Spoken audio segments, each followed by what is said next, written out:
So I was watching Dragon Ball Super episode 91, and one of the big things that immediately caught my attention was the introduction of this character from Universe 2, who is the we've sort of seen her in the intro, this sort of fat Teletubby looking thing that goes and fights Vegeta in the opening, and that is apparently this Brienne de Chateau, or now known as Ribrianne. And obviously, when I saw it, it immediately caught my eye, and I think it basically caught everyone else's eyes, because the way they introduced her was basically a big, giant kind of magical girl reference. And some people were saying it was kind of like a Sailor Moon reference, but I think the one thing that I know, and I don't know if everybody else knows, is that, there are more magical girls than just Sailor Moon. Sailor Moon didn't invent what is essentially a genre in Japan of a whole bunch of 14-year-old girls going and using magical powers to go and help people and save the world and fight monsters, just depending on what kind of show you're watching.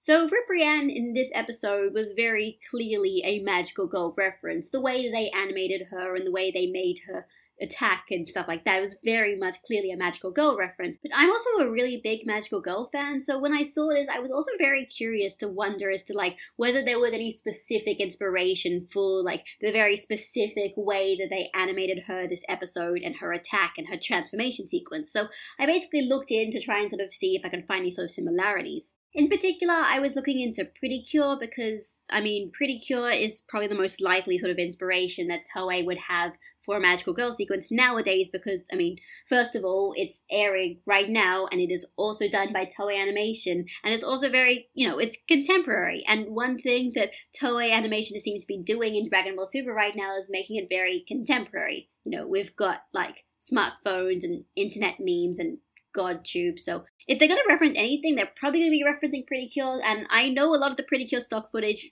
pretty well, so I was sort of looking into them and trying to try to sort of analyze this, a bit over a minute long kind of stock footage, because why not? So if we start off with her basic transformation sequence, I don't think it's really inspired by any particular Pretty Cure one, although if there's a similarity to any, it's probably going to be with Cure Flora and in particular the Go Princess Pretty Cure girls, because the way that the hearts are sort of going onto Ribrianne's body and sort of making her transform, it's very similar to how it works in Go Princess Pretty Cure. And fun fact, this transformation sequence, Cure Flora's, done by Naoto Shishida. And it's actually, this Ribrianne is not done by Naoto Shishida, it's done by Naoki Tate. And that's interesting because he's never done a transformation for Pretty Cure before, so. But when we move on to her attack, that's where things get a bit more interesting in terms of any direct inspiration, because it might have been unintentional, but her attack, her pretty cannon looks actually kind of very similar to Cure Happy's sort of happy shower attack in Smile Pretty Cure.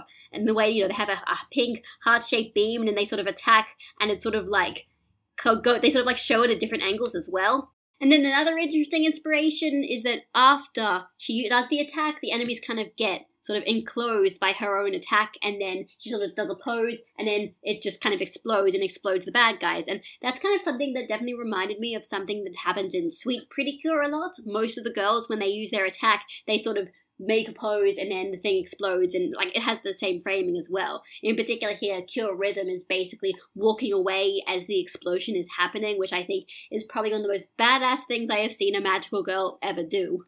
But those are kind of the most obvious ones. You could also sort of talk about how Ribrianne's little speech about how she's going to punch them in the name of love is very similar to something that Sailor Moon would say. And then you could also talk about her pose, and maybe her final pose is similar to any specific magical girl. But, if we're really going to go and start copywriting particular ways you put your hands to make a cool looking pose, I think at that point I feel like we've sort of gone a bit too far. But the other interesting tidbit about the sequence was that the sequence in Super was animated by one Naoki Tate, and some of you guys might know him. He's kind of been doing stuff in Super for quite a while, and I do find it interesting that he was the one who animated this, because he never really did much for Pretty Cure back before Dragon Ball Super started and he moved on to Super. So it is interesting, this is essentially the first ever kind of magical girl transformation sequence he's ever kind of animated, or at least animated in a very big way. It almost feels like it's Naoki Tate, or at the very least the staff Knockoff and Super kind of paying homage to their friends who work on Pretty Cure every year and sort of being like, hey,